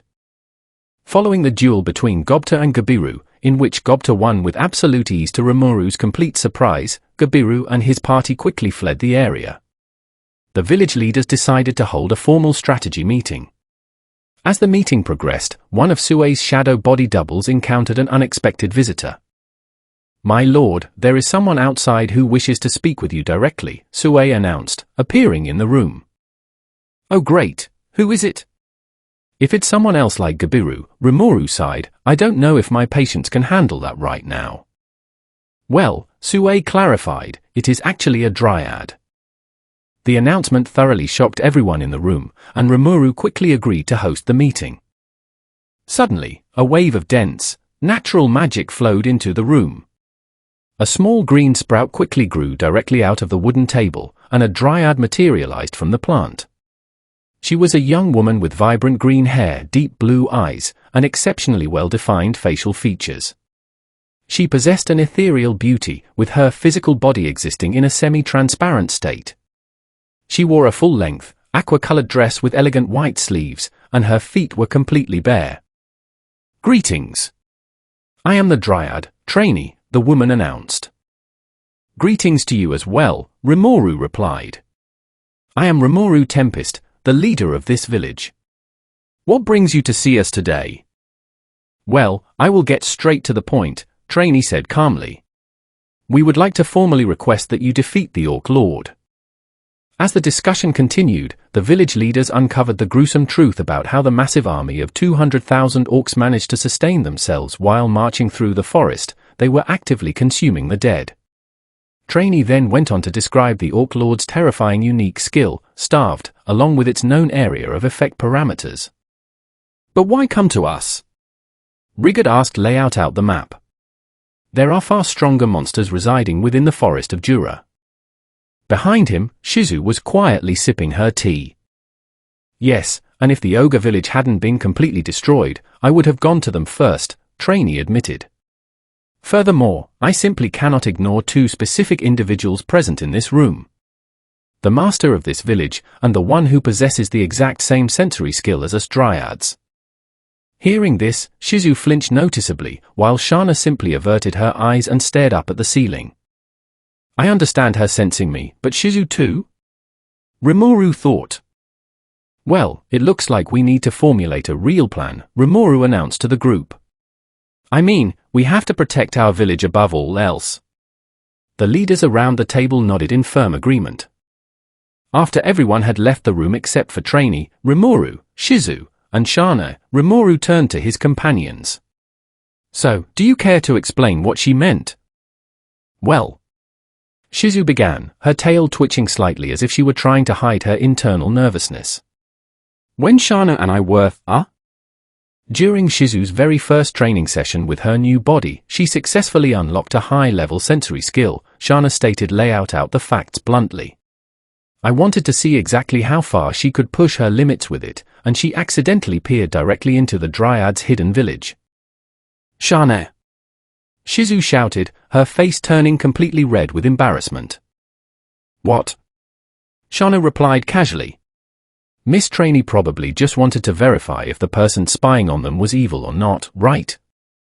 Yes, that is truly all I wish to confirm regarding you, Trainee interjected with a smile. With that matter settled, I will take my leave. With a soft rustle, she vanished from the room, leaving a few green leaves drifting slowly onto the table. Erogon flew in his human form toward a separate, massive continent. The sheer size of the land mass was roughly equivalent to China, India, Vietnam, and the Korean peninsula combined. The defining feature of this territory was a colossal barrier that only allowed magic to enter the region at a very slow rate, while completely blocking powerful magical creatures from passing through. A small section of the barrier near a coastal peninsula didn't entirely cover the land. In this specific spot, 2 small huts were built, one standing just outside the barrier, and one sitting just inside it. 6 people were gathered around the structures, 2 men stood near the outer hut, while 4 women waited patiently near the inner one. Excellent, Erogon muttered to himself as he began his steady descent. He landed smoothly, causing absolutely no damage to the surrounding terrain. Welcome back to Lee, Master, Kiba and Isai said in unison, bowing. Cut the master crap when it is just the 3 of us, Erogon replied as they walked inside the outer hut. So, what is the current status inside the barrier? Unfortunately, we are currently behind schedule with the stabilization of the magicules, Kiba reported. I would estimate that the process is only about 20% complete. Erogon let out a heavy sigh. If we were to completely destroy the barrier right now, how many of the inhabitants would die? Roughly 60% of the population would perish, Isai answered. That is far beyond acceptable parameters, Erogon said sternly. So, were the custom items successfully made? Yes. The local craftsmen were initially perplexed by the request, but when we traveled to Lubelius, the scholars there were actually intrigued and successfully crafted them, Kiba said. He walked over to a nearby table, opened a secure box, and pulled out a pair of ornate arm braces featuring 5 metallic rings connected by delicate golden chains. The braces were adorned with 3 precise lines of embedded red gemstones, with a matching gemstone set into each ring. We have these, along with multiple supplementary braces, to successfully suppress your power down to the baseline level permitted inside the barrier. They look a little bit too flashy for my taste, Erogon said, inspecting the gear. Well, the design choice was either a gold look or silver, Kiba explained. Let's go with silver, Erogon decided. With a brief flash of energy, the metal shifted into a sleek silver coloration, while retaining the brilliant red gemstones. Kiba held them out, and Erogon took them to inspect the craftsmanship closely. For human craftsmen to make these, the quality isn't bad at all. However, the base structure isn't naturally strong enough to contain my true power.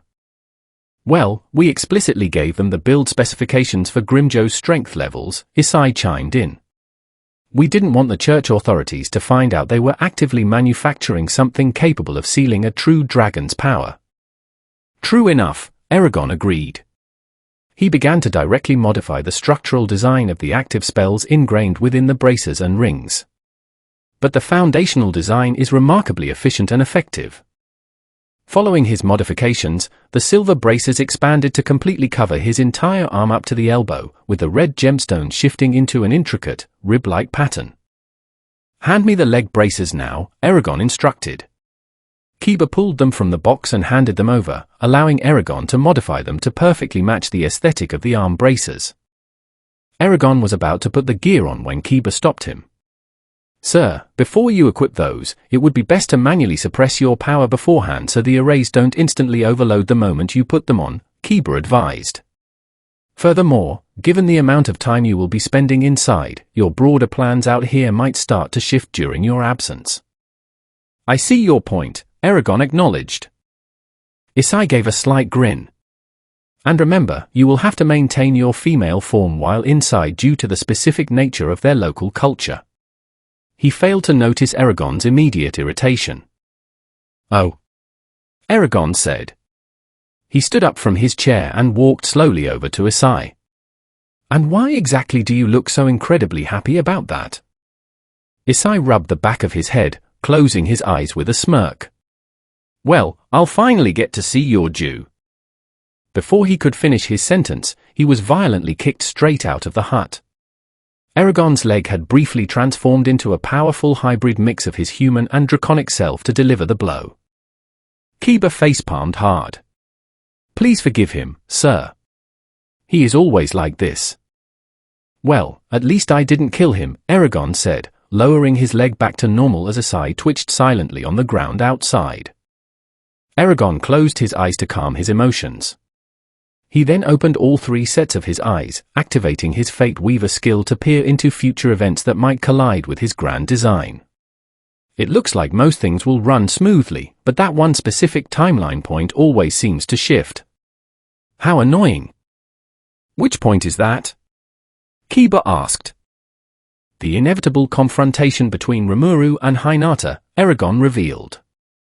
"Every single time I alter the surrounding events, that specific fight remains a completely unpredictable variable. It constantly changes no matter what safeguards I put in place." "Have you considered adding an entirely unseen factor to the equation?" Kiba suggested. "No," Erogon mused. "I didn't want to place more pieces onto the board, but you make an excellent point. And I think I know exactly who to use." He looked up toward the open sky. "Ishtar, come here immediately." "Yes, Master." After a few minutes, Ishtar arrived, stepping over Isai who was still knocked out cold on the ground. She walked gracefully into the hut. "You summoned me, Master." "Yes," Erogon said. "I would like you to utilize your divine authority as my archer servant to summon 2 specific people. I would actually prefer 4, but I know you would strongly disagree with the other 2 choices."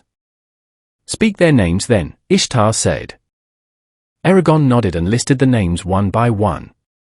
As he uttered the final 2 names, Ishtar's facial expression grew incredibly dark with disgust. "You dare ask me to bring those 2 individuals here," she snapped. "One of them is overwhelmingly arrogant, and the other I literally led to their own death. I will agree to summon the first 2, but absolutely not the others." "That is perfectly fine," Erogon said calmly. "That is exactly why I gave you a choice in the matter. Summon them before Charybdis is slain, instruct them to quietly shadow Rimuru in Ingracia until he departs, and tell them to interfere only when they deem it absolutely necessary." "Yes, Master," Ishtar agreed. She turned, walked out of the hut, and flew off into the clouds aboard her divine bow. Erogon deactivated his sensory skill and smiled.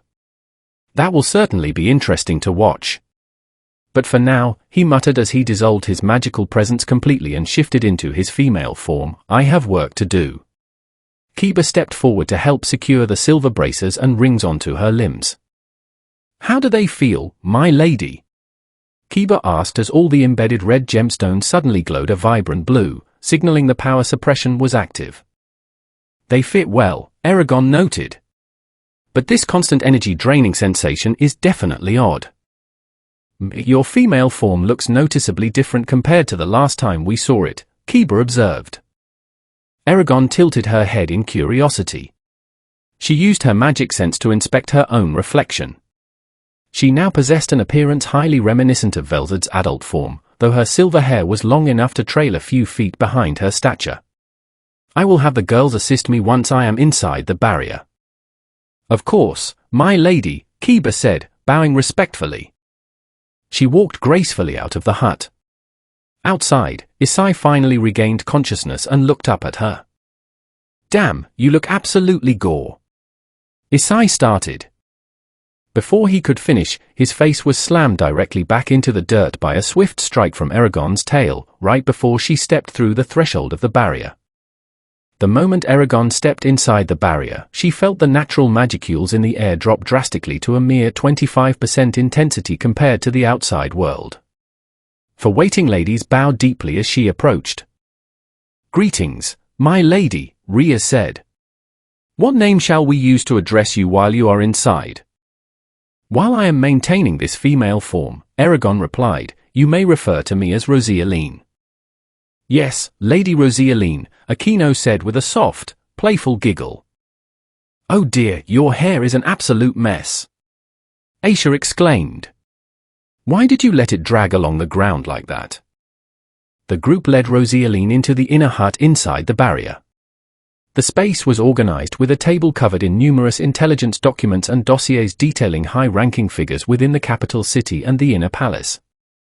As Rosaline sat down to review the files, the four women immediately went to work addressing her hair. You never were particularly good at keeping it clean, Koneko muttered gently as she began brushing out the silver strands. So, how many individuals inside the palace are currently afflicted with the devouring disease?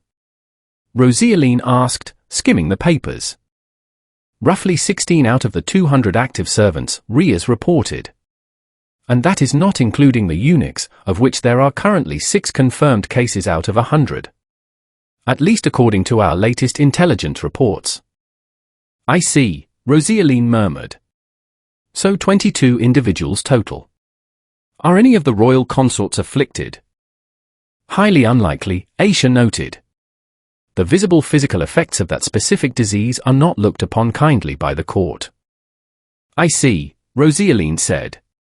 I can understand their reasoning, but it is a real shame nonetheless. As she looked over one specific dossier, a smile spread across her face and she let out a soft laugh. What do you find so amusing, Rosaline? Rhea asked as they began rinsing her long hair.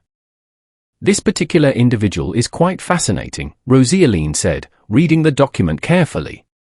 Master Jinsha, is it? Her smile widened. Quite interesting indeed.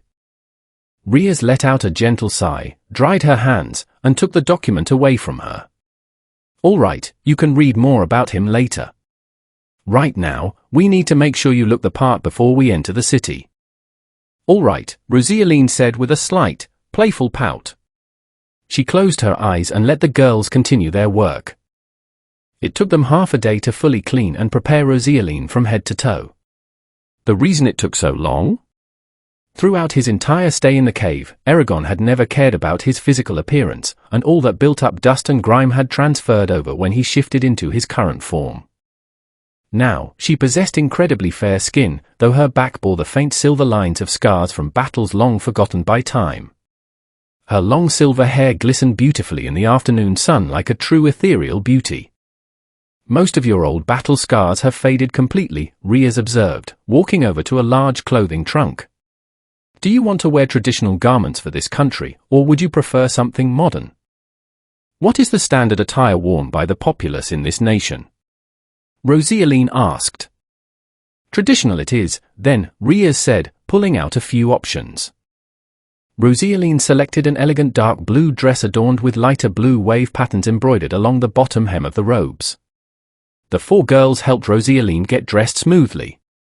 However, her extremely long hair posed a practical issue until Aisha spoke up. I have an idea to manage the length if you are willing to try it. Go ahead, Rosaline permitted. Aisha went to work, expertly braiding and folding the silver hair to make it appear noticeably shorter, gathering it neatly just below her waist. As Rhea reached into the trunk for a makeup kit, Rosaline gently stopped her hand. We are trying to gather intelligence, Rhea, not start a war over beauty.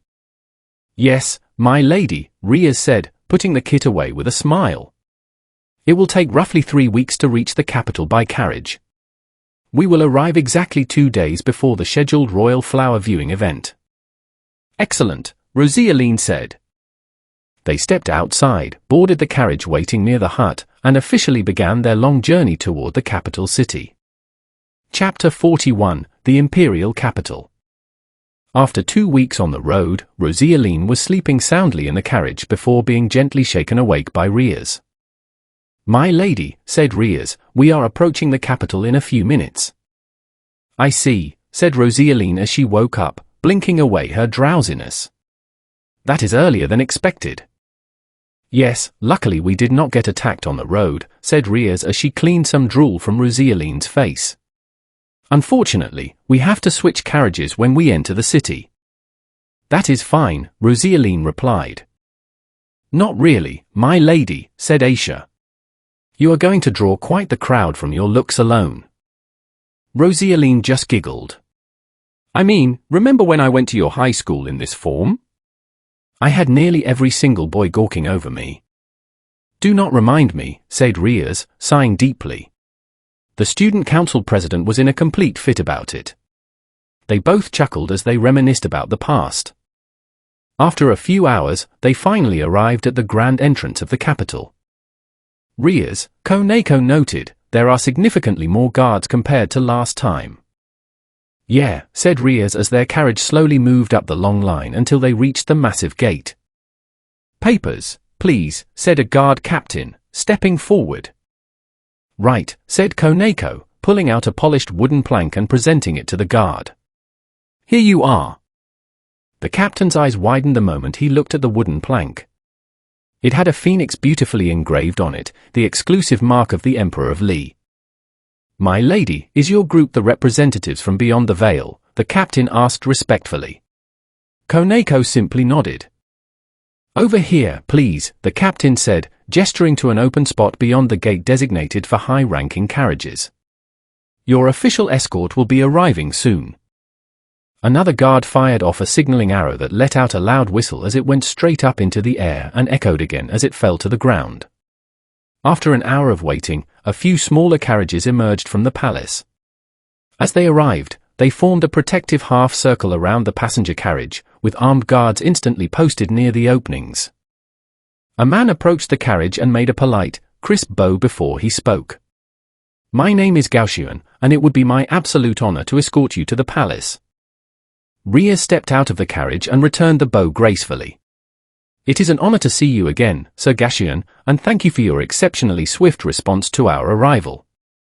Well, when the Emperor heard of your master's arrival to our land, Gaoxian explained, we knew we had to show our absolute hospitality to them. The honor is... Riaz began, but she was quickly cut off by Rosaline from inside. Riaz, can you get my shawl and eye mask? Rosaline requested. I am noticing quite a few people getting sick around here. Right away, my lady, Riaz said. Aisha was already gathering the items and handed them over into the carriage. Why would she need those? Gaoxian thought to himself. I mean, I heard that their master knows the exact reason for this bizarre pandemic of people getting sick with blisters that quickly spread, then vanish within a few minutes. Aisha and Aquino then stepped out of the carriage, and Aquino held her hand out to assist Rosaline. The moment Rosaline stepped out, nearly every single eye locked onto her ethereal beauty. As her feet touched the ground, Gaoxian had to firmly shake his head to clear his thoughts. It is an absolute honor to meet you, miss. Rosaline, she replied with a slight, elegant bow. And thank you for aiding my subordinates in the past. So, what is next on the agenda? Well, we will get into the new carriage with 2 of your servants, while the other 2 help transport your luggage, Gaoxian explained. Luckily I am completely used to Master Jinsha, but I certainly did not expect her to possess this level of beauty. Then we will head straight to my master's residence, because your designated pavilion is not fully ready yet. I see, Rosaline said, glancing back at her companions. Riaz and Aquino with me. Aisha and Koneko, please help with the luggage. All 4 of them nodded in unison. Yes, my lady. Rias helped Rosaline settle into the carriage, while Gashuan and Aquino climbed up into the front seats to prepare for departure. Aisha and Koneko went to work loading the heavy luggage into the trailing carriages. Gashuan cracked the reins, and the horses started heading toward the imperial palace. Lady Rosaline, Gashuan called out. Yes? Rosaline replied. You can still see perfectly fine, cannot you? Gashuan asked. Rosaline just smiled behind her cover. You could tell. Yes, said Gashuan, specifically when you look directly at your subordinates. I see, Rosaline chuckled. It is not that I am blind, the mask just limits the intense visual stimuli. Very well then, Gashuan said. Suddenly, Rosaline caught a scent in the air. Stop the carriage, she commanded. Gashuan complied immediately, pulling the horses to a halt. Rosaline held up 3 fingers to Aquino and then flashed 1 finger 3 times. Got it, Aquino said with a smile. She hopped off the carriage and walked over to a nearby street vendor stall. 6 chicken skewers, please. Right away, the vendor said, pulling 6 freshly grilled chicken skewers off the fire. Aquino paid the man and returned swiftly to the carriage. She handed 3 skewers to Rosaline and 1 to Rias. Want yours now or later? Aquino asked Gashuan, holding out the remaining food. Later, I have to properly control the horses, Gashuan replied. Is she really going to eat all 3 of those by herself? By the time they reached the front gate of the palace, Rosaline had completely finished all 3 skewers. The guards carefully inspected Gashuan's paperwork for a few minutes before letting them pass, and the carriage headed straight for Master Jincha's private residence. Waiting in front of the residence were 2 people, a strikingly beautiful man with dark purple hair and a dignified old woman. Rosaline stepped down from the carriage with Aquino's assistance, since Aquino had already handed the remaining skewer over to Gashuan. Jincha stood completely stunned the moment he laid eyes on Rosaline. For the first time in his life, he was looking at someone who might actually be more beautiful than he was. Hello there. You must be Master Jincha, correct? Rosaline said, offering a polite bow. Oh, yes, I am, Jincha replied, quickly returning the bow. And this is my trusted attendant, Gasue. I greet you as well, Madam Gasue, Rosaline said. Aho, Gasue chuckled warmly. You have absolutely no need to be formal with me, dear. I will keep that in mind, Rosaline said. Shall we head inside?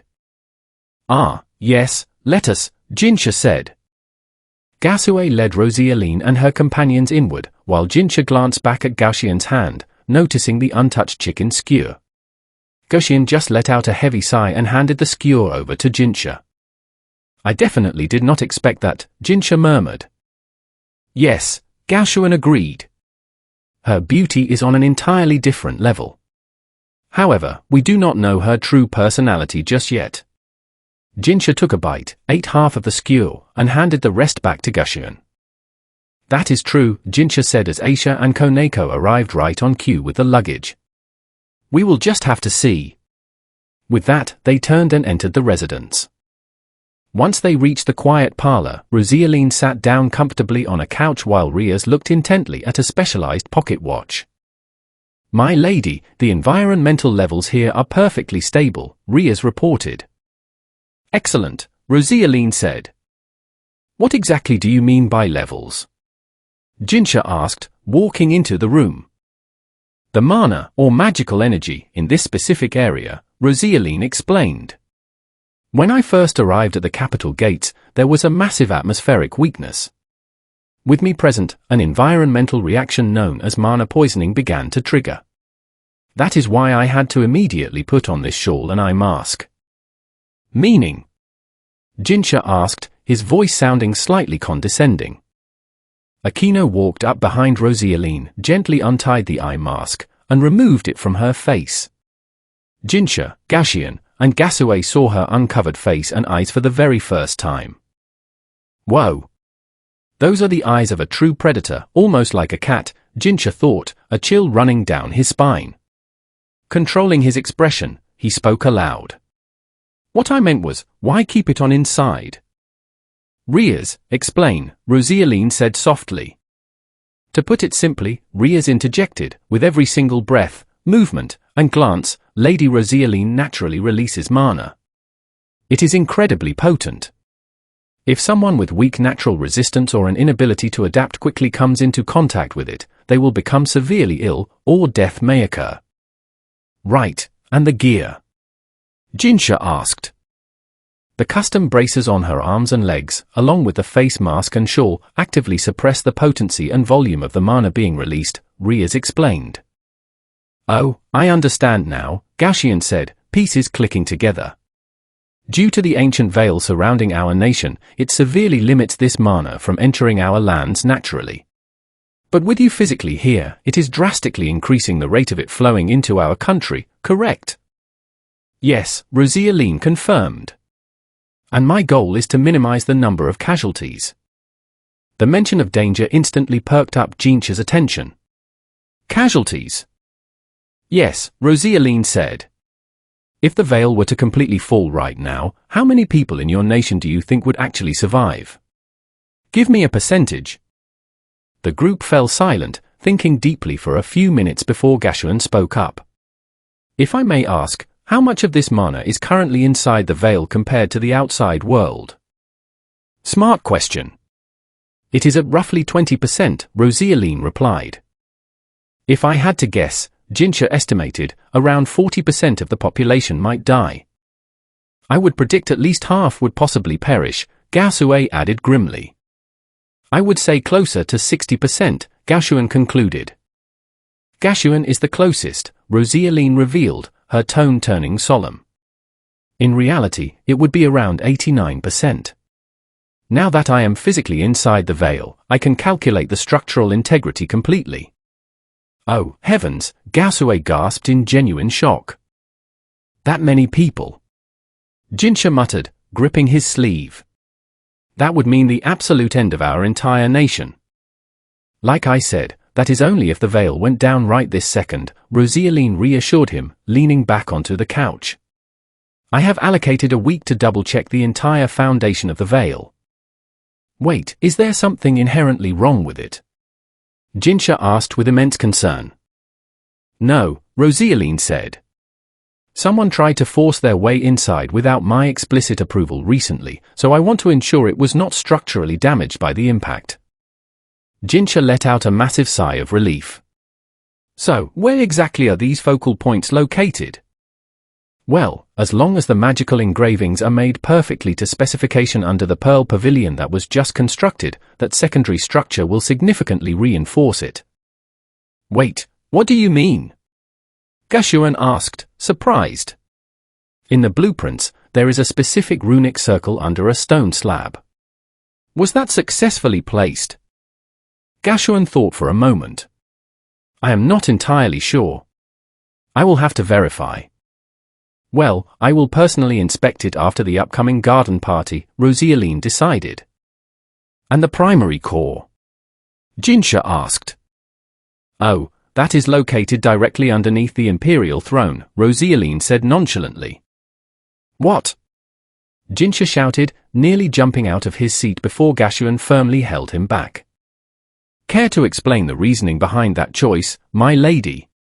Gashuan asked calmly. Oh, it is not easily accessible at all. It is not like you can just move the throne, Rosaline giggled. It is deeply embedded under the solid, raised bedrock so it can never be tampered with by outside forces. I see, Gashuan nodded. Rosaline let out a soft yawn, clearly exhausted from the day. If it is placed there, then even if dynasties change or the throne itself is replaced, the foundational structure she created will never be disturbed. I think that is more than enough talk for tonight, Jinsha announced. Gaosue, can you please escort our guests to their quarters? Of course, Master Jinsha, Gaosue said, leading Rosaline and her servants down the corridor. What an absolute surprise, Jinsha murmured once they were gone. To learn all of that in a single evening. Indeed, Gashuan agreed. If the information she provided is accurate, then she originally constructed the veil solely to protect us from destruction. But for what ultimate reason? Jinsha wondered aloud. If she was telling the truth about the catastrophic number of lives that would be lost, Gashuan noted quietly, then safeguarding humanity is reason enough. Chapter 42, Meeting of Emperors. The following morning, Jinsha woke up at his usual hour and enjoyed his breakfast prepared by Gasue. Moments later, Gashuan entered the room. "So, how are our guests holding up this morning?" Jinsha asked. "Well, her attendants are actively helping around the residence, but," Gashuan coughed slightly, "Lady Rosaline is still fast asleep." "Wait, does not she have an official imperial meeting in just a few hours?" Jinsha asked. Gashuan nodded. Just then, a loud shout followed by a series of heavy thuds echoed from the guest wing. What on earth was that? Both men immediately stood up and walked toward the commotion. When they reached the guest quarters and opened the door, they were greeted by total chaos. Aquino was aggressively brushing out massive tangles in Rosaline's silver hair, loudly complaining that this was the result of just a single night of sleep. Rias was frantically adjusting her silk garments to ensure they were immaculate, while Koneko was mechanically stuffing small bites of food into Rosaline's mouth while she endured the absolute torture of the hairbrush. Aisha was standing right by the door, watching the madness play out. "What exactly am I witnessing right now?" Jinsha asked, utterly bewildered. "Oh," Aisha smiled nervously. "We told Lady Rosaline to wake up an hour ago, but she completely ignored us. Now we are forced to rush her." "I see," Jinsha said. "Aisha, may I speak with you out here for a moment?" "Sure, let us step out so we do not disturb their work," Aisha said. She stepped out into the hallway and pulled the heavy door shut. "So, what do you want to know? Could you tell me a bit more about your lady's true personality?" Jinsha requested.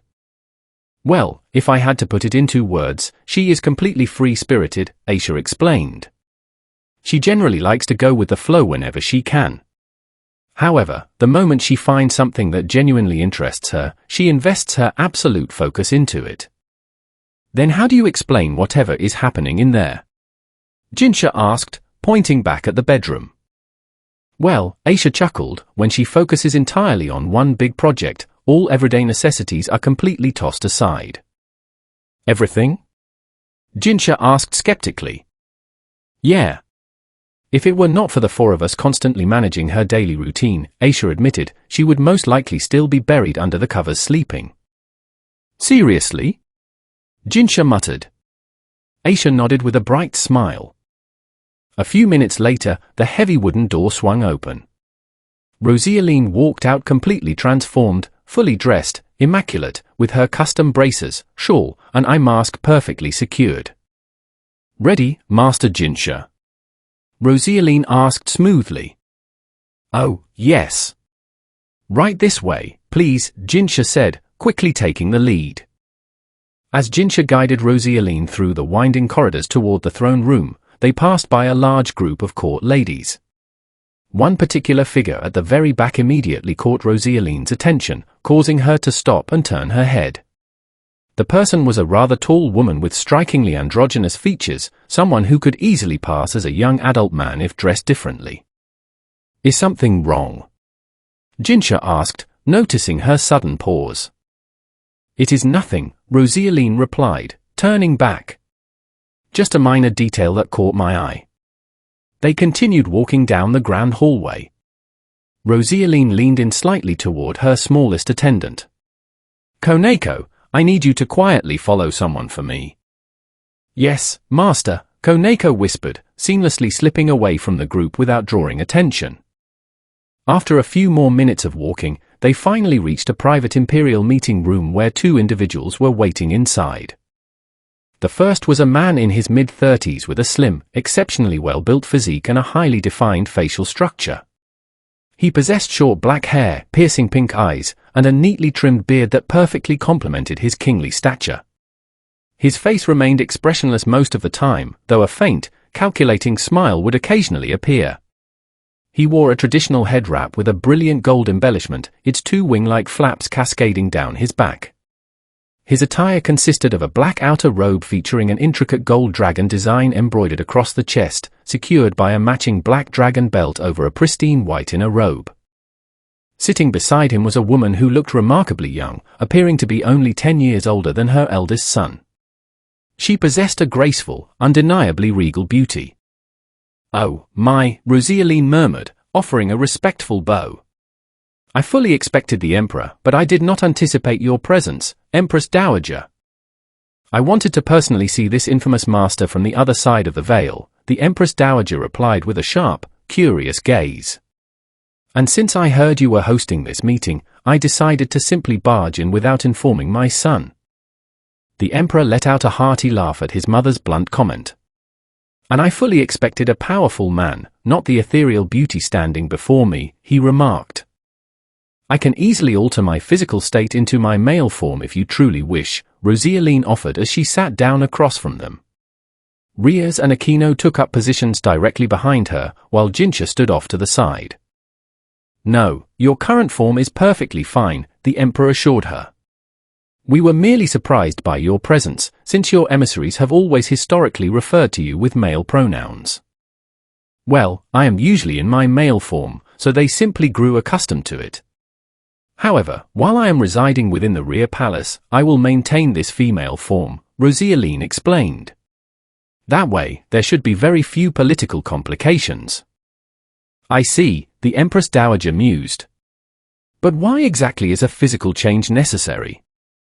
Rosaline let out a soft sigh and took a moment to explain the vast multitude of unique races and entities existing beyond the veil. She explained the biological reality of why her becoming a traditional court eunuch would be an absolute impossibility. When powerful creatures reach the threshold of true demon lords, their bodies undergo a profound shift. They live for thousands of years but lose the biological ability to procreate. Furthermore, any physical damage or removed parts would instantly regenerate within a matter of seconds. The Emperor's face remained a perfect mask of stone, though his inner spirit was completely rattled. The Empress Dowager openly displayed her shock, while Jincha looked visibly squeamish at the detailed explanation. "I see your point completely," the Emperor acknowledged. "Then we formally thank you for taking this specific form for our comfort."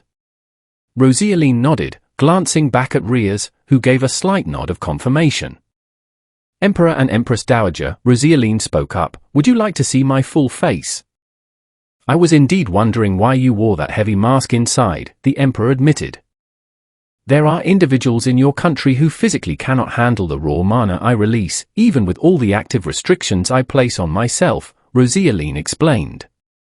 "This shawl and mask lower the output significantly, but the ambient energy in this specific room is strong enough to allow me to remove it safely." "Very well," the Emperor permitted. "You may remove it." With a small nod from Rosaline, Aquino stepped forward, carefully untying the silk straps. Rosaline slowly took off the mask, revealing her full, breathtaking facial features. She opened her draconic eyes, revealing a deep, ancient gaze that existed far beyond the grasp of a mortal lifespan. "If you had not just explained your biological inability to have children," the Emperor murmured, his face completely mesmerized, "I would have instantly invited you to become one of my highest-ranking concubines." Rosaline smiled playfully. "That is not going to happen, unless you want your entire nation to be completely annihilated the moment the veil goes down." "Why do you say that?" the Empress Dowager asked, leaning forward. "My wife would be incredibly furious," Rosaline chuckled. "And she would absolutely vent her rage across this entire land." "Yes, I have already heard plenty from Lady Riaz regarding her short temper," the Emperor chuckled, glancing at Riaz, who simply shrugged her shoulders. "I would have to agree that we should avoid that scenario entirely." "Well, that is more than enough small talk," Rosaline said, her tone instantly shifting into something incredibly serious. "Can I request that Master Jincha and my subordinates temporarily leave the room?" "Go," the Emperor commanded immediately. Jincha had a flash of absolute surprise on his face before he reluctantly exited alongside Riaz and Aquino. Outside, Jincha subtly tried to press his ear against the heavy wooden door, but Ria's Anakino firmly grabbed him by his shoulders and pulled him away. Inside, Rosaline ensured that all sound-deadening barriers were active before looking directly into the Emperor's eyes. Care to explain why the Crown Prince is currently posing as a court eunuch? Rosaline asked bluntly. And on top of that, why he is publicly recognized as your younger brother instead of your biological son? The faces of both the Emperor and the Empress Dowager turned instantly pale. The Emperor spoke, his voice dropping into a stern, commanding register. How could you possibly know that secret? Rosaline simply pointed directly to her own glowing eyes. I can see many foundational things that regular mortals cannot. For example, on my way into the palace today, I spotted a young woman in the outer court who is directly related to the imperial bloodline, a niece, to be exact. Can you actually prove any of these claims? The Empress Dowager demanded. Rosaline leaned comfortably back into the cushions of the couch, explaining that a select few ancient races possess the innate ability to perceive the literal shape of a soul. She happened to be one of those unique individuals. But unlike others who only see a vague aura, she could read the minute, undeniable genetic details shared between spirits. By comparing their souls, she could easily read their direct blood relation, the Emperor's deep-seated disdain for his late father's specific tastes in women, and the Empress Dowager's ultimate decision to protect the current Emperor's true son by deliberately swapping the infants at birth. Enough, they both shouted in perfect, terrified unison. I believe your words completely now, the Emperor said, raising a hand to steady his breathing. But this information must remain absolutely hidden from the court. Oh, I already understood that completely, Rosaline assured them. I merely wanted to demonstrate one of my passive abilities before the Grand Garden Party in 6 days. Very well, the Empress Dowager said, recovering her composure. But returning to what you mentioned earlier regarding a potential niece in the outer court, is there a concrete way to prove her heritage? Not without some serious persuasion from someone who has already passed on, Rosaline stated mysteriously. I see, the Emperor nodded. What resources will you require? The previous administrative proposals your subordinates submitted are officially approved. Thank you for your immense generosity, Rosaline smiled. And what I need next is... A few hours prior to the conclusion of the imperial meeting, Koneko was quietly shadowing the specific group of court ladies as they went about their daily duties. The target she was watching separated from the pack, heading past the military barracks and stopping near a small, unregistered herb garden. So, why exactly are you following me? The woman asked, turning around and staring directly in Koneko's direction. Just felt like it, Koneko replied casually. She stepped out from the shadows of the stone wall, looking down at the rows of flora. You tend to these plants all by yourself? Yes, the woman said defensively. It is an unregistered garden. Why do you care? The person I serve might be highly interested in someone with your specific, deep knowledge of rare plants and herbs, Koneko stated, laying out the facts. Sorry, but I do not think that would be possible, the woman replied. This girl is incredibly weird. I have never seen her around the palace before. Wait, are those actual cat ears? The woman's eyes widened as she finally took a proper look at Koneko's distinct cat ears and twitching tail. Oh, my, an older man's voice called out from around the stone corner. I have certainly never seen someone with those unique physical features inside the palace walls before. As Koneko turned her head to inspect the newcomer, the young woman took the opportunity to quickly slip away.